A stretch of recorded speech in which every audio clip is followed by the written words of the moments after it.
అయ్యా కిరణాల సారు ఎమ్మెల్యేల కిరికిరి గురించి చెప్పుండ్రి. సుప్రీంకోర్టు కూడా మాకున్న రాజ్యాంగం ప్రకారం స్పీకర్ అనేట ఆయననే నిర్ణయం తీసుకోవాలి, స్పీకర్ 3 నెలల లోపు నిర్ణయం తీసుకోవాలని క్లారిటీకి ఇచ్చిర్రు. పెద్ద కోర్టు చెప్పినట్టే మీరు కూడా వింటున్నారా?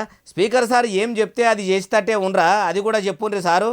కాబట్టి స్పీకర్ నిర్ణయం తీసుకున్న దాన్ని బట్టి కాంగ్రెస్ పార్టీ కట్టుబడి ఉంటుంది. కట్టుబడి ఉంటామంటారు, కథ నడిపిస్తామంటారు. ఒకవేళ నియ్యదుగా ఆలోచించి స్పీకర్ సారు నిజంగానే 10 మంది ఎమ్మెల్యేలు పార్టీ మారినరు, వాళ్ళు ఎమ్మెల్యేలుగా పనికి రారు అని పక్కకు పెడితే అప్పుడేం చేస్తారు సారు?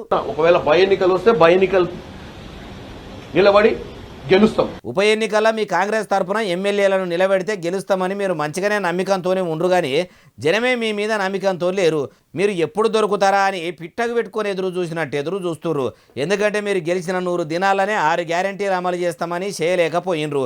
ఇప్పుడు మీరు ఇట్లా మాట్లాడుతుంటే ఓడెక్కేదాకా ఓడమల్లన్నా, ఓడ దిగినాక తిన్మార్ మల్లన్నా అన్నట్టు చేస్తుండ్రు. కాబట్టి ముళ్ళును ముళ్ళుతోనే తీయాలి అన్నట్టు కాకుండా మీరు చేసిన మోసాన్ని మోసంతోని కాకుండా నియ్యదుగా ఓటుతోని బుద్ధి చెప్తాము, మీరు ఈటుతోని కొడితే మేము పత్తర్తోని కొడతాం అన్నట్టు జనం కూడా ఆలోచన చేస్తుండ్రు అంటుండ్రు ఈ ముచ్చటిన్నోళ్ళు.